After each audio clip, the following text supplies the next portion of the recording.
Bismillahirrahmanirrahim. Assalamualaikum warahmatullahi wabarakatuh. Alhamdulillah. Alhamdulillahi rabbil alamin. Wabihi nasta'in ala umri dunya waddin. Wassalatu wassalamu ala ashrafil anbiya wal mursalin, nabiyina Muhammadin wa ala alihi wa sahbihi ajma'in. قال الله سبحانه وتعالى يا أيها الذين آمنوا اتقوا الله حق تقاته ولا تموتن إلا وأنتم مسلمون. وقال يا أيها الذين آمنوا اتقوا الله وقولوا قولا سديدا يصلح لكم أعمالكم ويغفر لكم ذنوبكم ومن يطع الله ورسوله فقد فاز فوزا عظيما.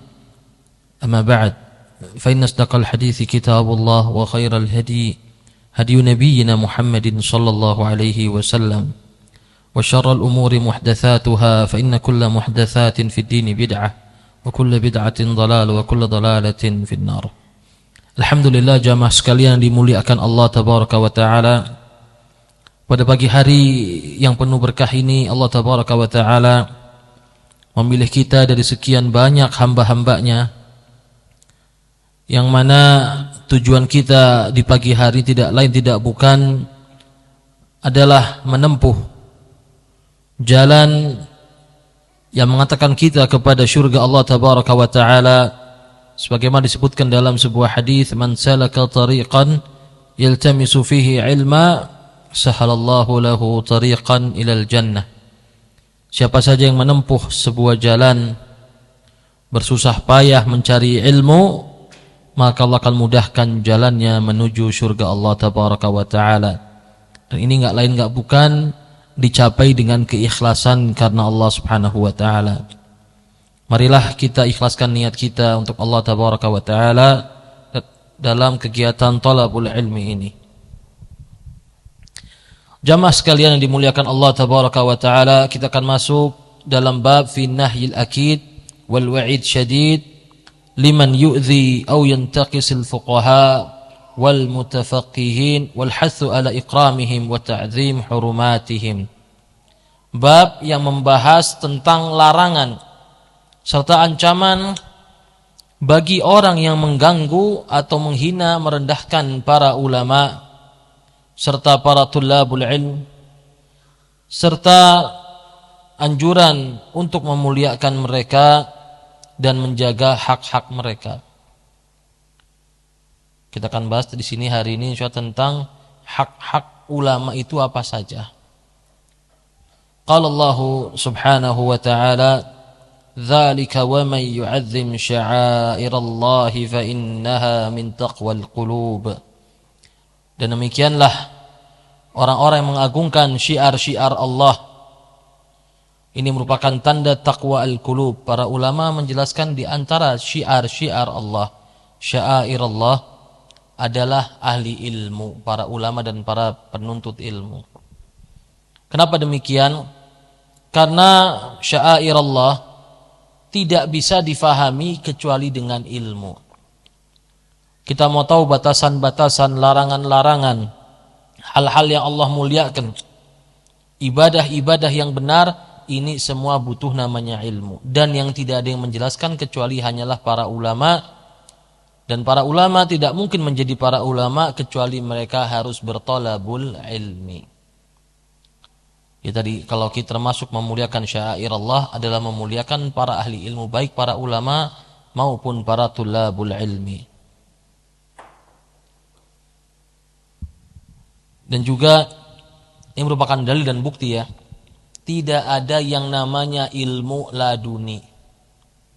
Tidur, merem, tahu-tahu jadi alim. Enggak ada. Sahabah ridwanullah alaihim ajma'in, sebaik-baik manusia. Jangan sahabah, Rasulullah sallallahu alaihi wasallam itu juga diajarin, diberikan wahyu kepadanya. Maka kalau ada orang zaman sekarang enggak jelas seperti apa, ngaku-ngaku dapat ilmu laduni, tidur kemudian langsung tahu ilmu, Sebenarnya ini orang pengen ngaku sebagai nabi secara nggak langsung. Karena yang tidur dapat ilmu siapa? Rasulullah sallallahu alaihi wasallam. Nah, tiba-tiba ada orang cuma mau ngaku dapat wahyu, rasanya berat ngaku demikian. Akhirnya apa? Pakai istilah lain, ilmu laduni. Ya. Hasilnya tadi bisa ngomong sama semut, sama cacing dan lain-lain sebagainya. Waliyadzu billah. Wa qala Allah Ta'ala, "Wa man yu'azzim hurumatillah fa huwa khairul lah inda rabbih."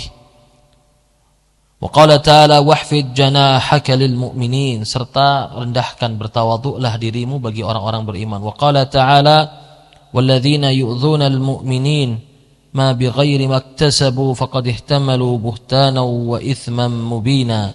Dan barang siapa mengganggu orang-orang mukmin tanpa sebab yang jelas padahal mereka tidak pernah berbuat kesalahan, maka sungguh mereka telah menanggung dosa yang begitu besar. وثبت في صحيح البخاري عن أبي هريرة رضي الله تعالى عنه عن رسول الله صلى الله عليه وسلم إن الله تبارك وتعالى قال من أذى لي وليا فقد آذنته بالحرب. Dalam hadis Bukhari riwayat dari Abi Hurairah, Rasulullah sallallahu alaihi wasallam bersabda bahwasanya Allah tabaraka wa taala berfirman dalam hadis qudsi.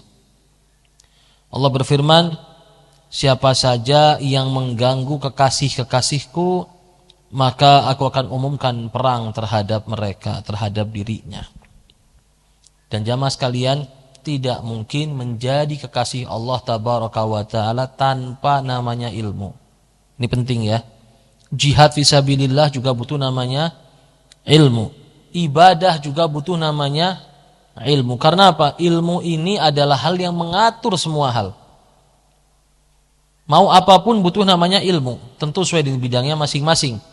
Orang jihad fisabilillah berarti butuh ilmu tentang jihad, baik secara syariat bagaimana tata caranya serta bagaimana kaifiyah jihad. Seperti apa jihad yang benar, kemudian strateginya, ini butuh namanya ilmu. Orang ibadah wajib, ibadah sunnah butuh namanya ilmu. Dan tadi tidak ada yang menjelaskan ini semua kecuali para ahli ilmu. Sehingga para ulama mengatakan yang disebut wali Allah adalah orang-orang yang bertakwa, muttaqin, dan wabil khusus para ulama. Wali Allah itu enggak harus bisa terbang, ya, harus bisa terbang, jalan di atas air. Makanya pernah ulama mengatakan kalau ada orang engkau lihat bisa jalan di atas air atau bisa terbang, jangan langsung heran, jangan langsung mengatakan fulan waliullah, atau ada orang bisa tahu di belakang tembok ini ada fulan dengan fulan sedang ngobrol. Subhanallah, betul. Ini bukan tanda dia wali Allah, bukan. Kenapa? Yang beginian juga bisa dikerjakan oleh seorang dukun. Maka bagaimana sih kita bedakan waliullah dan wali Rahman, apa wali syaitan dengan wali Allah? Tadi dilihat sejauh mana dia bertamasuk memegang ajaran Rasulullah sallallahu alaihi wasallam. Karena yang imitasi banyak ya. Semuanya judulnya, slogannya ngikutin Rasulullah sallallahu alaihi wasallam. Casingnya sama. Pakai jubah sama. Ternyata mengerjakan amalan yang enggak pernah diajarkan Rasulullah sallallahu alaihi wasallam. وروى الخطيب البغدادي عن الشافعي وأبي حنيفة رضي الله تعالى عنهما قال إن لم يكن الفقهاء أولياء الله فليس لله ولي. Dan Al-Khatib Al-Baghdadi meriwayatkan dari Syafi'i dan juga Imam Abu Hanifah. Syafi'i dan Abu Hanifah ini adalah dua imam dari 4 madhab, tokohnya. Dan Abu Hanifah ini dan Syafi'i lahir di tahun Abu Hanifah meninggal. Abu Hanifah meninggal, subhanallah, lahirlah Imam Syafi'i. Sampai kata para ulama seakan-akan Allah ini menggantikan bagi umat ini dengan meninggalnya Abu Hanifah ulama yang lain. Ya, Abu Hanifah meninggal, lahirlah Imam Syafi'i. Mereka berdua mengatakan seandainya para fuqaha, para ulama tidak termasuk wali-wali Allah, maka sungguh Allah tidak akan memiliki wali sama sekali. Artinya apa? Siapa lagi yang pantas jadi wali Allah kalau bukan para ulama? Wa fi kalam Syafi'i al-fuqaha al-amilun, dan dalam ucapan Syafi'i ada tambahan redaksi fuqaha al-amilun, para ulama yang juga mengamalkan ilmunya. Wa an Ibnu Abbas radhiyallahu ta'ala anhuma man adza faqihan faqad adza Rasulullah sallallahu alaihi wasallam wa man adza Rasulullah sallallahu alaihi wasallam faqad adza Allah taala. Siapa saja mengganggu seorang alim, seorang faqih, secara enggak langsung telah mengganggu Rasulullah sallallahu alaihi wasallam. Dan barang siapa mengganggu Rasulullah sallallahu alaihi wasallam, secara enggak langsung telah mengganggu Allah tabaraka wa taala. Dan ini dijelaskan oleh para ulama, bukan makna mengganggu artinya memberikan darar, artinya memberikan bahaya, bukan. Karena apa? Enggak mungkin seseorang membuat bahaya kepada Allah. Artinya apa? Dia menolak ilmu yang disampaikan oleh seorang alim tadi. Secara enggak langsung dia juga menolak sabda Rasulullah sallallahu alaihi wasallam. Kan tadi ilmu ini dari mana? Dari Rasulullah ujung-ujungnya. Rasulullah dapat dari mana? Dari Allah tabaraka wa taala. Jadi secara enggak langsung dengan dia menolak hadis Nabi sallallahu alaihi wasallam, ilmu yang disampaikan ini secara enggak langsung dia berarti menantang Allah dan Rasulnya sallallahu alaihi wasallam. Wal iyadzu billah. Makanya ada istilah unzur maqal wala tanzur man qal. Lihatlah ucapannya. Kalau memang hadisnya sahih ya sudah, enggak usah ngelihat siapa yang nyampaikannya. Tapi tentu ini harus melihat kepada hadisnya. Benar enggak hadisnya nih? Kadang-kadang kita sama orang dialog, orang ini tukang bohong, tukang ini, ya kita juga enggak bisa langsung terima. Ya subhanallah, tiba-tiba lagi jujur bawa kitabnya langsung. Ini hadis Nabi sallallahu alaihi wasallam, ya sudah terima. Dengan kita menerima hadis tersebut bukan berarti kita artinya tunduk sama orang ini, bukan. Tapi hakikatnya kita ini tunduk pada Rasulullah sallallahu alaihi wasallam. Karena kita sering baca doa, raditu billahi rabba wa bil islami dina wa bi Muhammadin sallallahu alaihi wasallam nabiyya wa rasula. Apa sih konsekuensi dari persaksian kita? Tunduk pada setiap ketentuan Allah dan Rasulnya sallallahu alaihi wasallam.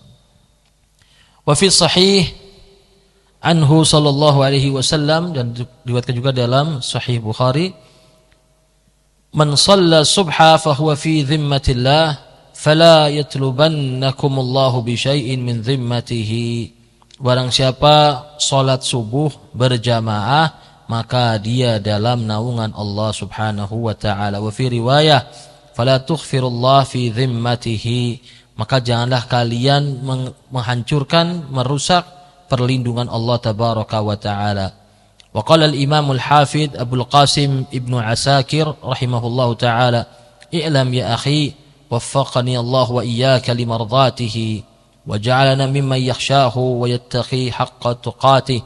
Ketahuilah saudaraku, semoga Allah memberikanmu taufik dan juga diriku untuk mencapai ridha Allah tabaraka wa taala, dan menjadikan kita semua orang senantiasa takut kepada Allah serta bertakwa kepada dengan sebenar-benarnya takwa.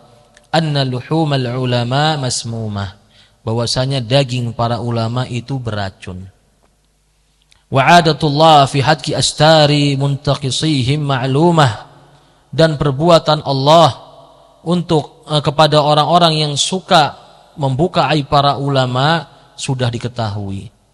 Wa anna man atlaqa lisanahu fil ulama bithalbi balahu Allah qabla mauti bi mautil qalbi, dan ketahuilah bahwasanya orang-orang senantiasa melepaskan lisannya atau menggunjing para ulama, sungguh Allah tabaraka wa taala akan menguji mereka sebelum kematian mereka dengan matinya hati. Artinya apa? Hati-hati dari ngomongin para ulama. Karena berapa banyak orang mati su'ul khatimah disebabkan hal tadi. Bukan karena zat ulama tadi, bukan. Bukan karena orang ini manusia, karena dianya, bukan. Tapi apa? Karena ilmu yang dibawa sama orang ini. Jadi sebagian orang ini paling senang ketika ada zallatul alim, kesalahan seorang alim langsung dibesarkan. Sejatinya muslim itu punya adab, ya, menjaga lisan dari hal-hal yang tidak bermanfaat buat dia sama sekali. Kadang-kadang orang bukan mengkritisi kesalahannya, tapi langsung mencari-cari celah untuk mencacati orang tadi, orang alim ini. Dan ini merupakan tanda yang sangat berbahaya. Falyahdharil ladzina yukhalifuna an amri an tusibahum fitnah aw tusibahum adzabun alim.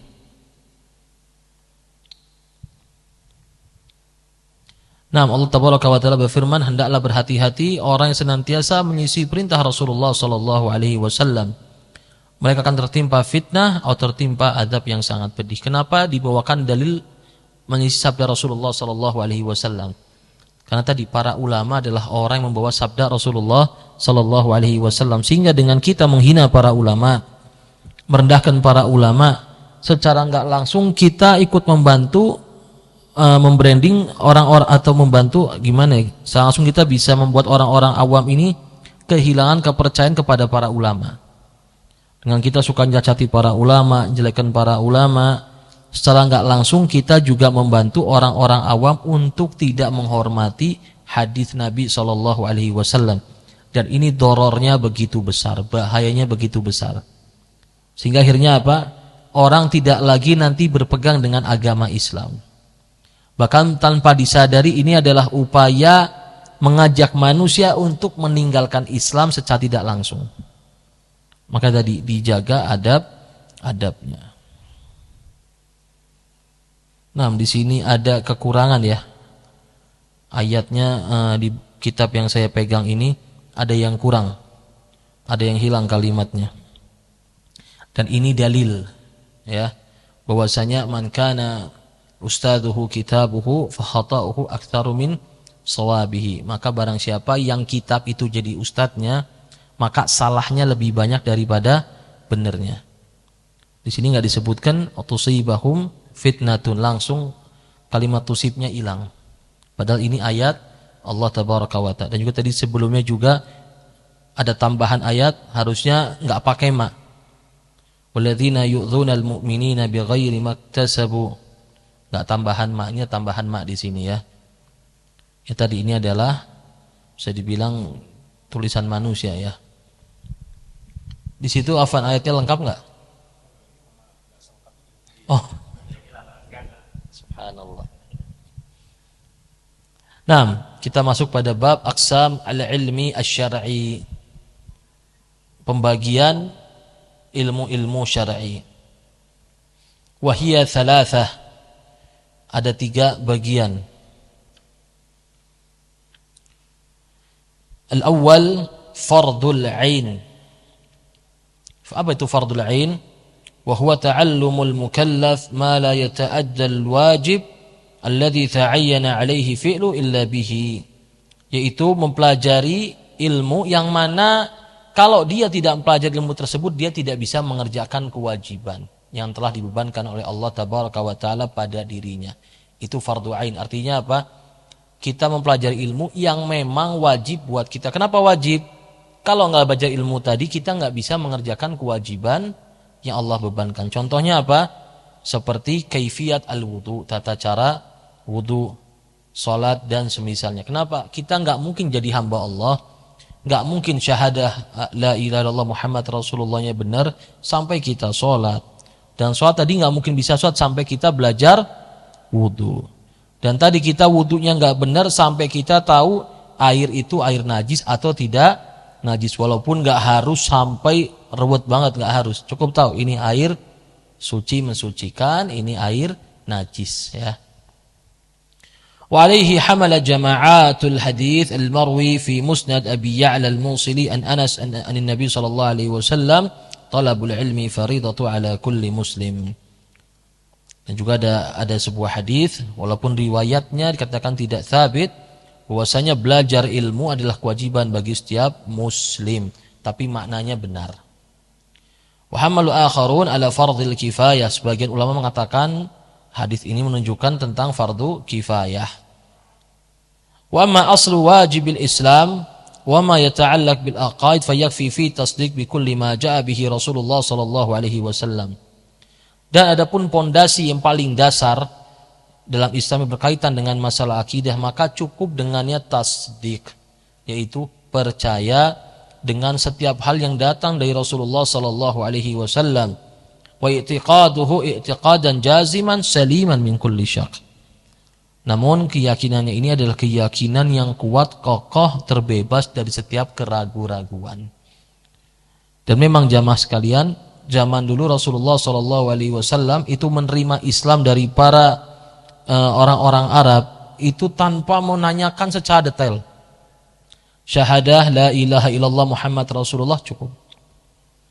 Nggak pakai nanya ini bagaimana, itu bagaimana. Yang penting apa? Tidak melanggar hal-hal yang Allah haramkan. Makanya dalam sebuah hadis Nabi SAW mengatakan, man qala la ilaha illallah wa anna Muhammadar Rasulullah asama minni dimahum wa amwalahum illa bihaqqil Islam. Barang siapa mengucapkan la ilaha illallah Muhammad Rasulullah, maka darahnya, nyawanya semua terjaga kecuali dengan hak-hak Islam. Jadi nggak perlu terlalu didetail-detailkan sebenarnya. Maka sebagian ulama mengatakan dalam rangka iman itu yang paling awal percaya atau harus belajar ilmunya macam-macam. Jawaban ulama apa? Cukup dengan percaya saja dulu.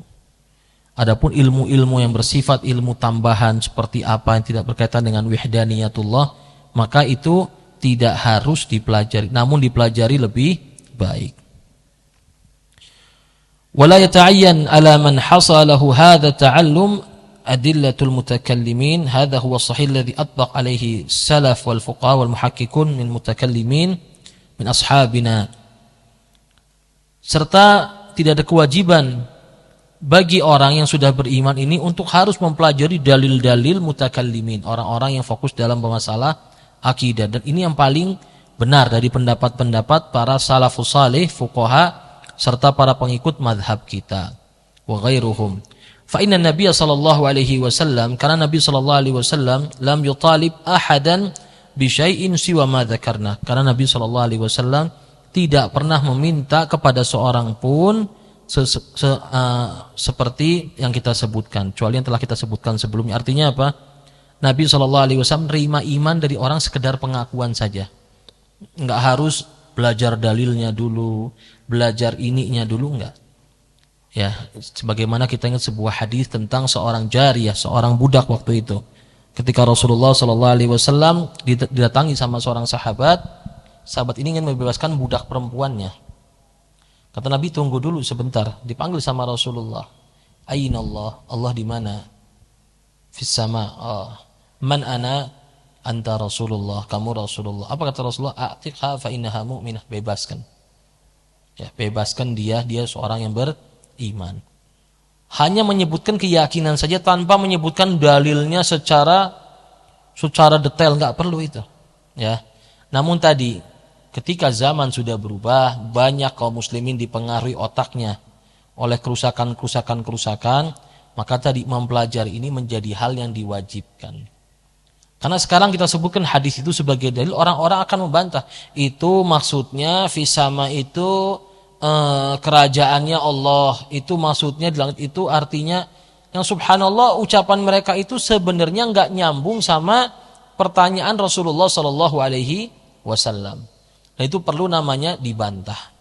Kenapa? Sebagai bentuk dakwah kepada jalan Allah tabaraka wa taala.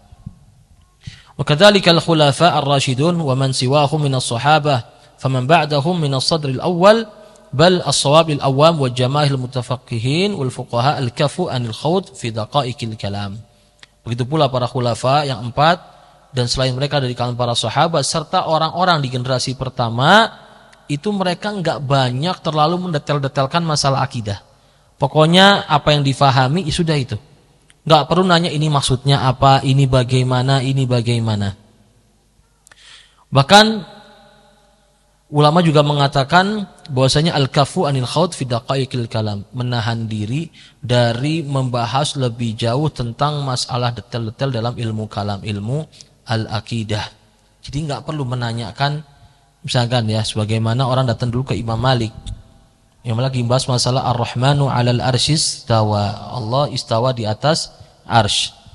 Tiba-tiba ada salah seorang menanya bagaimana Allah istawa.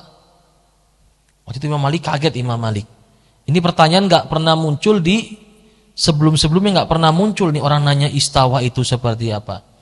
Waktu itu beliau sempat menundukkan pandangan beliau sebentar, kemudian beliau kembali melanjutkan pembahasannya. Dia mengatakan al-istiwa'u ma'lum wal kayfu anhu majhul wal imanu bihi wajib wasu'alu anhu bid'ah. Kemudian beliau menyuruh orang-orang untuk mengeluarkan orang ini dari majelis Imam Malik, disuruh keluar.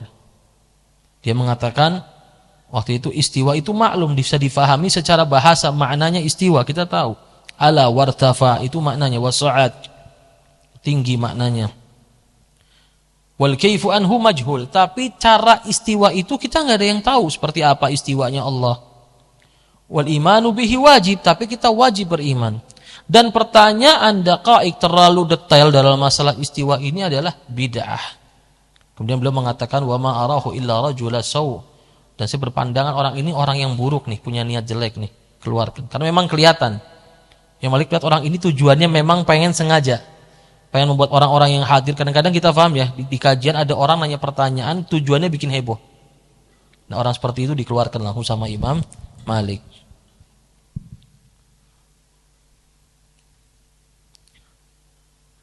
Waqad nassa ala hadhihi al-jumlah jama'atu min hudzaki ashabina wa ghairihim wa qad balagha Imamuna Syafi'i rahimahullahu taala fi tahrim al-ishtighal bi ilmi al-kalam.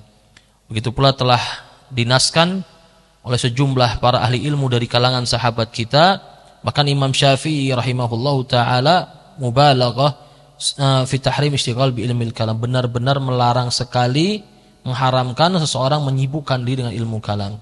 Asyaddu mubalaghah, dengan sangat-sangat. Wa tanaba fi tahrimihi wa taghlid al-uqubah li mu'atihi wa taqbi fi'lihi wa ta'dhim al-ithmi alaihi. Bahkan beliau memberikan ancaman kepada orang-orang yang mau belajar ilmu kalam serta saling bertukar-tukar informasi dengan ilmu kalam ya. Karena tadi umat ini rusak karena ilmu kalam. Kenapa? Ilmu kalam itu asalnya, metodenya berasal dari orang-orang Yunani. Ketika Islam menyebar ke sana, futuhat, bebaskan Persia, bebaskan Romawi, itu budaya-budaya Yunani diambil, diterjemahkan. Akhirnya apa? Kita mau memahami Allah Tabaraka wa Ta'ala, mau memahami sifat Allah Tabaraka wa Ta'ala, harus pakai logikanya orang-orang Yunani. Berarti kalau begini artinya butuh. Kalau di atas itu artinya butuh sama yang di bawah. Kenapa? Karena nggak mungkin ada gedung di atas kalau nggak ada pondasinya. Itu kan logika ya, betul kan? Padahal nggak sedemikian juga. Kalau kita kembali, makna di atas bukan berarti butuh dengan yang di bawah, bukan berarti juga nempel sama yang di bawah. Kita bisa buktikan sekarang. Ini saya di atas tutup gelas, betul? Betul nggak? Ini di bawah apa di atas saya? Sepakat dulu nih. Di bawah apa di atas saya? Ini tutup gelas. Di bawah tangan saya apa di atas saya? Di bawah. Yang butuh siapa? Kalau saya lepas dia yang jatuh kan? Nah, begitu pula. Jadi tadi memahami agama itu sebenarnya mudah. Cuma kapan jadi sulit? Ketika ditambahkan falsafah Yunani, dianggapnya Yunani ini cerdas, logikanya jalan, maka kita harus pakai logika mereka. Yang di atas butuh sama yang di bawah. Kenapa? Itu logika manusia. Ya, manusia seperti itu. Tapi subhanallah, bahkan dalam kelakuan manusia sendiri pun tidak selamanya yang di atas butuh sama yang di bawah. Sebagai contoh tadi ya, saya di atas gelas di atas tutup ini saya jatuhkan, saya lepas dia jatuh. Tapi tadi mereka membatasi untuk memahami Quran, ayat-ayat tentang sifat Allah dengan logika-logika ilmu kalam, waliyadzubillah. Kalau disebutkan dalam beberapa nas, ulama mengatakan orang yang belajar ilmu kalam harusnya dipukuli pakai sendal, ditempelengin, serta diarak masa waktu. Itu kenapa? Ini adalah sumber kerusakan dalam akidah itu sendiri. Yang sebelumnya pertanyaan Nabi, bayangkan Nabi nanya seorang budak yang nggak belajar waktu itu, masih awal-awal, masih pengen diketahui Islamnya atau enggak. Nabi nggak nanya dalil, cuma nanya apa? Allah di mana? Bisa beres nggak? Siapa saya? Rasulullah beres. Nabi nggak nanya bagaimana di atasnya, apakah Allah nempel dengan makhluknya atau Allah terpisah sama makhluknya. Di atas itu maknanya butuh atau tidak? Butuh. Enggak pakai begitu, enggak serumit itu. Allah Tabaraka wa Ta'ala ini laisa kamitslihi syai' wa huwas samiul basir. Enggak ada yang sama Allah, enggak serupa dengan makhluknya, tapi Allah Maha mendengar lagi Maha melihat. Contoh lagi, kadang-kadang kita ketemu pertanyaan bodoh ya. Langit. Kan bumi bulat, Ustaz. Langit yang mana? Langit atas Jakarta atau langit belahan bumi lainnya, yuk? Allah ini di atasnya. Saya ketemu pertanyaan aneh-aneh ya. Kan bumi bulat Ustaz ya. Ini langit, ini langit, ini langit, semuanya langit Ustaz. Biasanya orang bingung kan? Tadi mainnya akal. Allah tabaraka wa ta'ala jauh lebih melampaui makhluknya. Kita sebutkan walillahil matsalul a'la, dan Allah tentu lebih daripada ini. Jangankan Allah, di antara makhluk Allah tabaraka wa ta'ala ada yang sifatnya itu melingkupi semua, betul? Contohnya apa? Lapisan ozon. Ini bumi bulat, dia melingkupi semua. Coba kita tanya, lapisan ozon di mana? Langit atas, langit sini, langit. Jawabannya apa? Di semua atas bumi, pokoknya kan mengelilingi bumi. Itu saja makhluk, apalagi Allah. Tapi tadi kita tidak akan berbicara suatu hal yang kita tidak ketahui ilmunya. Kalau makhluk saja bisa, Allah pasti lebih daripada makhluknya. Namun kita juga tidak berani lancang mengatakan demikian pada hak Allah tabaraka wa ta'ala. Ini pentingnya kita belajar ilmu akidah. Imam Syafi'i juga mengatakan li ayyalqallaha al-'abdu bi kulli dhanbin ma khala syirka khairun min ayyalqahu bi syai'in minal kalam. Seandainya seorang hamba meninggal berjumpa dengan Allah dengan membawa dosa, semua dosa selain syirik, kata Imam Syafi'i, lebih baik bagi dirinya daripada dia berjumpa dengan Allah dengan membawa ilmu kalam. Mati dengan membawa ilmu kalam itu bahaya. Secara langsung dia akhirnya merusak akidah dia, hubungan dia sama Allah, membatasi sifat Allah tabaraka wa ta'ala. Walfadhu bihadzal ma'na katsira masyhurah, dan banyak sekali lafaz-lafaz demikian ya, riwayat-riwayat tentang seperti ini. Begitu pula Al-Ghazali menulis sebuah kitab di akhir hayatnya, Iljamul Awam an Ilmil Kalam. Wa dzakara anna an-nas kulluhum awam fi hadzal fan min al-fuqaha wa ghairihim illa syat'an nadir. Jadi mengatakan bahwasanya manusia sebenarnya semuanya awam dalam hal ini kecuali sedikit saja. Walau tashakkaka wal iyadu billah fi syai' min usulil aqaid mimma la budda min i'tiqadihi wa lam yazul syakkuhu illa bi ta'allumid dalil min adillatil mutakallimin wajib ta'allumu dzalika li zati syak wa tahsil dzalikal asl. Namun seandainya seseorang mendapatkan keraguan-keraguan dalam masalah pondasi-pondasi agama, dasar-dasar agama, yang mana keyakinan tadi tidak mungkin dicapai kecuali dengan dia belajar. Kenapa? Karena dia ada ragu-ragu tadi, merasa bingung belajar kok begini, dan gak mungkin hilang kecuali dengan belajar, maka jadi wajib bagi dia untuk belajar. Tapi tadi hukum awalnya orang itu nggak harus belajar debatnya, ininya, itunya. Cukup awal apa? Quran, hadis. Karena kenapa? Ulama mengatakan permasalahan akidah sama Allah dibikin gampang. Qurannya apa? Hadisnya apa? Tapi tadi muncul kerusakan di kalangan manusia ketika kita bilang Allah di atas arsy. Mulai muncul. Berarti Allah butuh tempat. Butuh tempat berarti kalau arsy diambil Allah jatuh. Berarti Allah ini. Itu kan di Quran, hadis nggak ada kan? Nah, kalau memang sudah sampai derajat demikian, maka dia perlu belajar bantahannya. Sebagaimana saya bilang tadi, nggak pasti yang di atas butuh sama yang di bawah. Contoh tadi, tutup gelas saya pegang, yang butuh bukan tangan saya, yang butuh dia. Nah, seperti itu ya. Maka kalau memang sampai dia ragu-ragu dengan dasar-dasar akidah, maka mau nggak mau ya belajar bantahan-bantahan demikian.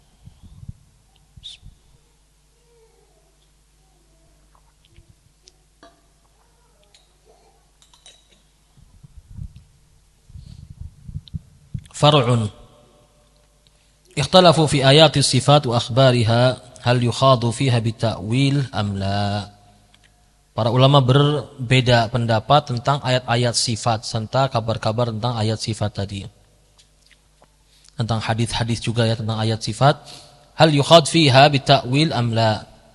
Jadi apakah harus diperdalam dengan ta'wil atau tidak? Artinya apa? Ulama ini terbagi jadi dua. Tentang ayat sifat ataupun hadis-hadis tentang sifat. Sebagian mengatakan tidak perlu memperdalam, cukup imani saja. Sebagian berkeyakinan bahwasanya perlu ditakwilkan. Faqala qailun tuta'awwal ala ma yalik biha wa hadha asyharul madhhabi lil mutakallimin. Sebagian mengatakan ditakwilkan sesuai dengan yang layak bagi, dan ini adalah pendapat yang paling masyhur di antara mutakallimin. Dan sebagian lain mengatakan tidak perlu ditakwilkan, cukup dipegang saja sesuai Namun mereka tidak memberikan makna. Namun jamaah sekalian, ini dua pendapat yang salah. Ya, kita faham ini kitab ditulis oleh Al-Imam An-Nawawi rahimahullahu taala, dan kita faham ulama semua tidak ada yang maksum. Ya, dan ketika saya membantah ini bukan berarti saya membantah Imam Nawawi. Tentu saya levelnya bukan selevel Imam Nawawi, bukan. Tapi kita bantah dengan pendapat ulama lain yang mengatakan bahwasanya ayatus sifat adalah ayat yang harus diimani sebagaimana apa adanya. Hadis-hadis sifat, hadis yang diimani sebagaimana apa adanya, tanpa ditakwil, tanpa ditaktil. Tidak perlu diartikan ini, tidak perlu juga disebutkan ini hanya lafaz tanpa makna. Enggak perlu. Maknanya kita faham. Sebagaimana tadi Imam Malik mengatakan tentang istiwa. Istiwa maklum, semua orang tahu maknanya. Cuma yang enggak difahami apa? Kaifiyahnya, cara istiwa itu seperti apa. Namun madhab al-Asy'ariyah, hadahumullah, semoga Allah berikan mereka hidayah, itu menempuh dua jalur. Yang pertama jalur takwil, yang kedua jalur tafwid. Takwil ini artinya ketika ayat-ayat yang mereka bingung, ya mereka takwilkan.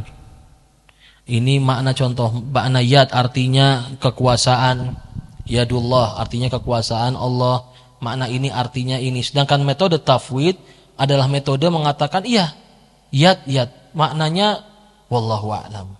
Beda sama kita apa? Kita mengatakan yad ya yad, tangan ya tangan. Tapi kalau mereka mengatakan jangan artikan yad dengan tangan. Kita nggak tahu yad itu apa yang Allah inginkan di Quran. Serahkan semua sama Allah. Dan kata ulama apa? Muhal, termasuk mustahil Allah mengajak bicara hambanya dengan lafaz-lafaz yang tidak difahami oleh hambanya. Ini Quran turun ya kepada Rasulullah SAW untuk membimbing manusia, membawa petunjuk. Dan Allah tunjukkan esensi dirinya di Quran dengan sifat-sifatnya, di hadis juga dengan sifat-sifatnya. Ini enggak lain enggak bukan supaya Pak metode takrib, pendekatan sama hambanya. Allah ini ada, Allah punya sifat-sifat ini, maknanya ini. Hanya yang Allah miliki tidak sama dengan yang dimiliki oleh hambanya. Tujuannya apa fungsinya?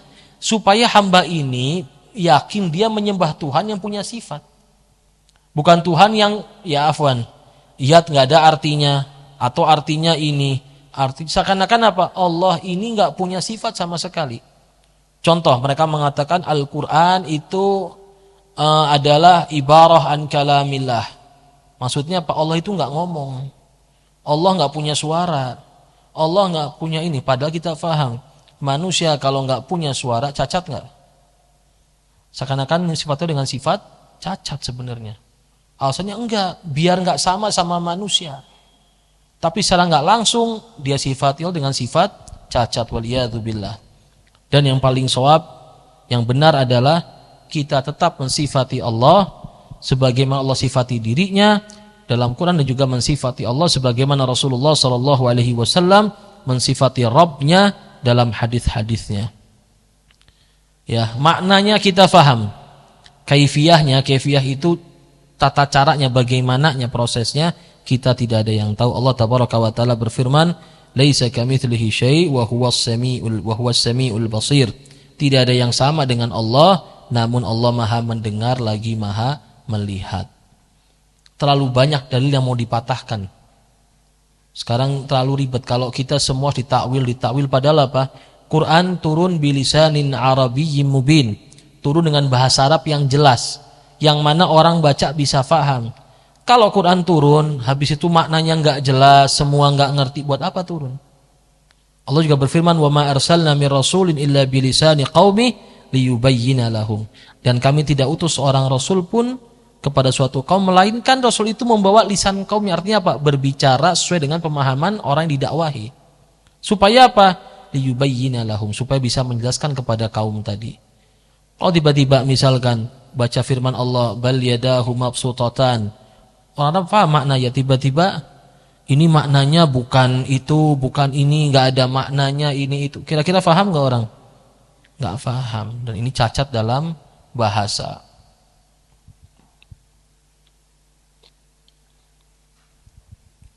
Naam. Far'un la yalzamul insan ta'allumu kayfiyatil wudu was salah wa syabhuhuma illa ba'da wujubi dzalika syai'. Ketahuilah bahwa seorang tidak diwajibkan untuk mempelajari kaifiyah tata cara wudu dan sholat dan semisalnya kecuali setelah diwajibkan padanya hal tadi. Maksudnya apa? Kita sebagai muslim gak wajib belajar ini kecuali setelah wajib. Kapan wajibnya? Ya saat kita jadi muslim, saat kita sudah balik. Maka mau gak mau kita harus belajar tata cara kaifiyah as-sholah. Dan yang paling shawab belajarnya sebelum balik.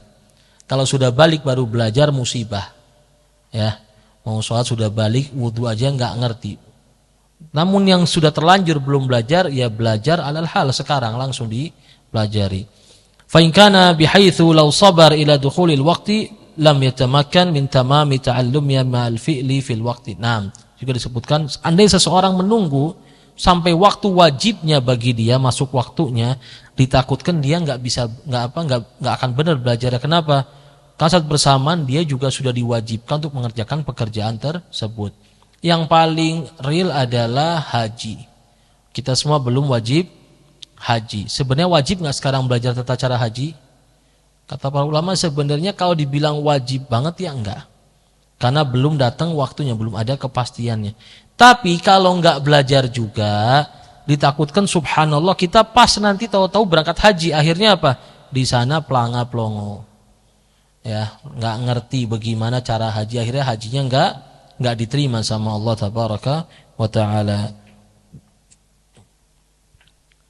Fahal yalzamuhu ta'allum qabla al-waqti taraddada fihi al-Ghazali wa sahih ma jazima bihi ghairuhu annahu yalzamuhu taqdimu at-ta'allum kama yalzamu sya'u ila al-jumu'ah liman ba'uda manzilu qabla al-waqti. Dan juga para ulama ini berbeda-beda pendapat, di antara juga Imam Ghazali.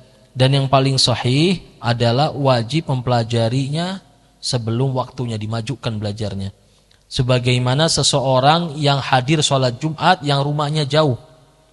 Ya rumahnya jauh dari masjid bisa 2 jam.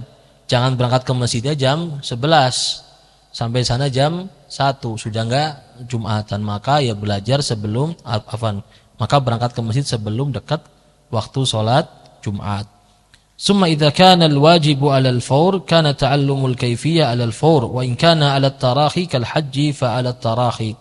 Kemudian juga Allah menjelaskan kalau wajibnya 'ala al-fawr segera, maka belajar tata caranya juga segera. Namun kalau wajibnya 'ala at-tarahi nanti bisa agak ditunda, bisa agak lama seperti haji, maka belajarnya juga bisa ditunda-tunda. Dan yang kita fahami yang wajib benar-benar wajib tanpa bisa ditunda adalah belajar tauhid.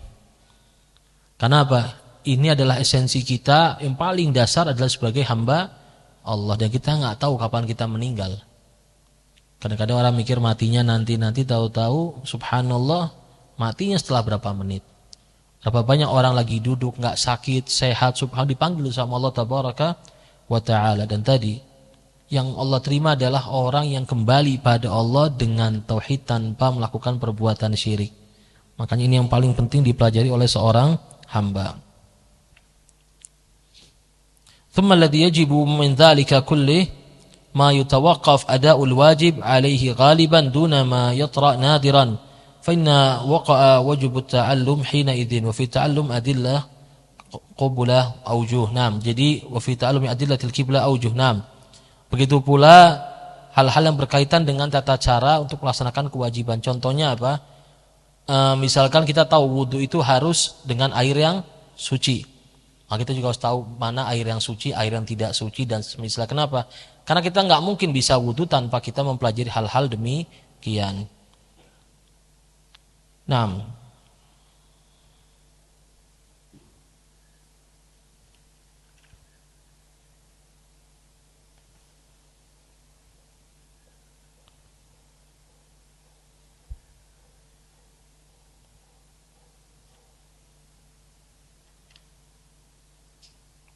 kita masuk kepada bagian yang kedua, fardul kifayah. Bab yang membahas tentang fardu al-kifayah. Tadi pertama kita bahas fardul ain ya. Sekarang fardul kifayah wa huwa tahsilu ma la budda lin-nasi minhu fi iqamati dinihim min al-ulum syar'iyyah ka hifdzil Qur'an wal ahadits wa ulumiha wal usul wal fiqh wal nahwi wal lughah wat tasrif wa ma'rifati ruwatil hadits wal ijma' wal khilaf. Yaitu mempelajari ilmu-ilmu yang memang bisa menegakkan agama. Mau nggak mau harus ada yang belajar ilmu-ilmu tadi. Contohnya seperti ilmu-ilmu syar'iyah, hafal Quran, hadis. Ini sebenarnya fardu kifayah. Kenapa? Yang diwajibkan buat kita adalah sebagai seorang hamba tahu cara sholat, tahu cara puasa, tahu cara itu. Tapi mempelajari dalil-dalilnya sampai sekian detailnya, ayatnya itu sebenarnya hukumnya fardu kifayah. Kalau sudah ada yang mempelajari itu, maka nggak semua orang wajib untuk belajar hal demikian. Tapi kalau nggak ada yang belajar hal tadi, semuanya berdosa. Karena kenapa? Ditakutkan kalau nggak ada yang belajar sama sekali, ilmunya akan hilang seiring berjalannya waktu. Bukunya ada, tapi yang menjelaskan tidak ada. Makanya belajar ilmu ini seperti ilmu hadis, ruwatul hadis, tentang keadaan para rawi hadis, apakah ini rawi thiqah, tidak thiqah, apakah hadisnya terputus, nggak terputus, ini fardu kifayah. Kalau ini fardu ain, kita semua di sini berdosa, saya dosa, semua dosa. Kenapa? Kita harus jujur, kita tidak sampai mendetail belajar ilmu seperti itu. Bahkan di antara thulabul ilm sendiri pun nggak semuanya mempelajari hal itu. Belajar cuma sekedar sampulnya. Kan kita paham di antara ustadz ada ustadz yang takhasusnya atau bidangnya fikih, ada yang bidangnya hadis, ada yang bidangnya tafsir, ada yang bidangnya ini. Ilmu lain yang mungkin dia punya, tapi presentasinya sedikit. Misalkan kayak saya pribadi, saya bidangnya di fikih. Ya saya bicaranya banyakkan masalah fikih. Ilmu lain misalkan kayak ilmu sanad hadis, kalau secara ilmu yang kita pelajari paling cuma berapa persen. Jadi wajar kadang-kadang ada orang bicara fikih, subhanallah, ternyata berdalil dengan hadis yang ternyata diperselisihkan kesahihannya oleh para ulama. Kadang-kadang ditanya sanad apa atau ditanya hukum hadisnya apa, kadang-kadang tidak bisa mendatangkan hukum hadisnya. Itu wajar. Kenapa? Memang bukan bidangnya dia. Sebagaimana dokter jantung ditanya misalkan masalah kulit. Ya mungkin jawab sepahamnya, nggak mungkin sampai detail. Atau tadi dokter kulit tanya masalah jantung, ya jawabnya sekenanya.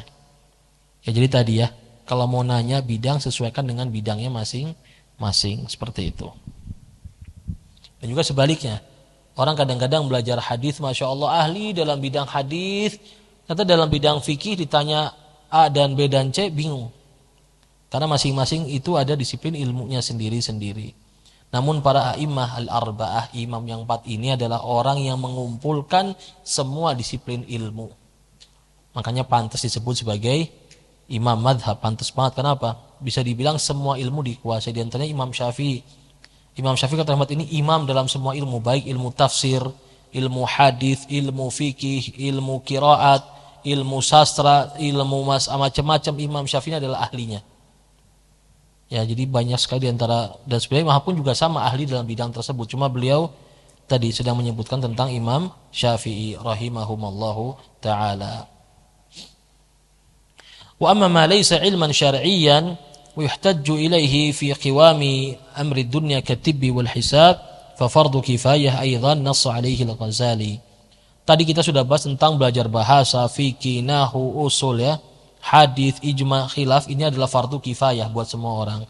Sekarang kita juga bahas, ya kalau selain itu Ustadz kayak ilmu kedokteran misalkan, ilmu matematika, maka disebutkan oleh para ulama selama hal tadi digunakan juga untuk kebutuhan duniawi dan juga bisa menunjang kaum muslimin, maka hukum belajarnya juga fardu kifayah. Namun ulama membedakan. Ya, ulama membedakan ayat-ayat yang turun berkenaan tentang ilmu adalah pada ilmu-ilmu syar'i, baik ilmu yang sifatnya fardu ain atau fardu kifayah. Jadi tetap ya, walaupun sama-sama fardu kifayah bukan berarti artinya levelnya sama, enggak sama levelnya. Kenapa dibedakan sama Allah? Supaya memotivasi orang, semua orang untuk tadi mendapatkan kemuliaan tadi.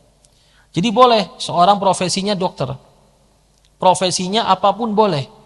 Tapi saat bersamaan ternyata dia seorang ahli fikih.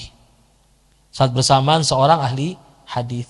Seorang ahli apalagi. Jadi ilmu dunia harus punya, ilmu akhirat juga harus punya. Supaya apa? Manusia mau berlomba-lomba.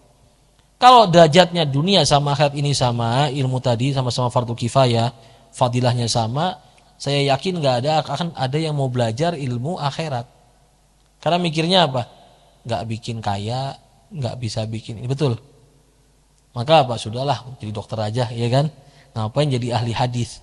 Apalagi ahli hadis biasanya disebutkan Man talabal hadits aflas. Orang yang belajar hadis biasanya bangkrut. Kenapa bangkrut? Zaman dulu orang yang hadis itu harus safar kemana-mana, buang-buang ongkos. Ya, ini nggak bisa disamakan dengan orang yang belajar ilmu umum ya, seperti itu ya. Jadi tadi tetap fadilahnya lebih besar belajar ilmu agama. Ini dapat pahala, disebutkan sama dalam hadis ya, dinaungi sama malaikat, disebutkan namanya sama Allah di langit, itu bagi orang yang belajar ilmu agama. Namun ulama juga mengatakan kalau kita belajar ilmu umum tujuannya buat akhirat, dapat kebaikan walaupun kebaikannya tidak sebesar belajar ilmu agama. Intinya apa? Secara nggak langsung kita semua dimotivasi sama Allah untuk belajar ilmu agama itu sendiri. واختلفوا في تعلم الصنائع التي هي سبب قيام مصالح الدنيا كالخياطة والفلاحة ونحوهما واختلفوا في أصل فعلها فقال إمام الحرمين والغزالي ليست فرض كفاية وقال إمام أبو الحسن علي بن محمد بن علي الطبري المعروف صاحب إمام الحرمين هي فرض كفاية وهذا أظهر. Intinya ulama juga selisih paham tentang masalah ilmu-ilmu dunia juga ya. Tapi yang paling kuat di sini adalah ilmu dunia juga fardu kifayah. Walaupun tadi nilainya tidak sama dengan belajar ilmu kifayah, fardu kifayah, ilmu akhirat.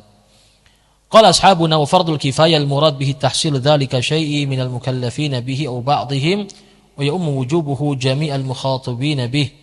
Fa idza fa'alahu man tahassuluhu fihi bihi al-kifayah saqata al-haraj 'anil baqin. Jadi kalau sudah ada orang yang mengerjakan sebagian hal ini, maka kewajiban gugur daripada yang lain. Itu makna fardu kifayah. Sudah ada yang belajar ilmu hadis, sudah ada yang belajar ilmu ini, sudah ada yang menjadi dokter, sudah ada yang menjadi ini, maka kita semua tidak menjadi dosa. Ya, kita semua terlepas dari kewajiban tadi. Sama kayak sholat jenazah. Sudah ada yang ngurusin jenazah, sudah sholat jenazah, maka kita semua tidak diwajibkan untuk sholat jenazah. Baik jamaah sekalian dimuliakan Allah tabaraka wa taala. Ala kulli hal, yang kita pelajari hari ini adalah hal-hal yang berkaitan dengan apa sih yang wajib buat kita sebagai seorang muslim. Yang paling awal adalah fardhu ain. Jadi fardhunya adalah hal-hal yang memang kita nggak bisa kerja atau kita nggak mungkin mengerjakan hal yang Allah wajibkan pada diri kita kecuali kita dengan belajar ilmu tadi. Maka ada namanya ilmu fardhu ain seperti ilmu salat, ilmu wudu, tata cara wudu. Ya, dan juga ada fardhu kifayah seperti pembahasan kita hari ini. Karena kalau ini fardhu ain, Pak Satpam dosa berarti. Ya, faktanya Pak Satpam masih jaga posnya. Tapi tadi, walaupun ini fardu kifayah, barangkali inilah jalan kita mencapai surga Allah tabaraka wa taala. Ingat, fardu kifayah bukan berarti artinya nggak penting ya, karena arti fardnya wajib. Perlu difahami, fard itu artinya wajib, tapi kifayah secara umum wajib. Artinya kalau sudah ada yang mengerjakan, yang lain gugur daripadanya kewajiban tadi. Dan juga berapa banyak hadis dan ayat menunjukkan pujian Allah tabaraka wa taala kepada orang-orang yang belajar ilmu agama. Karena agama ini akan senantiasa tegak, sunnah Nabi akan senantiasa dikerjakan selama masih ada orang-orang yang mau belajar agama.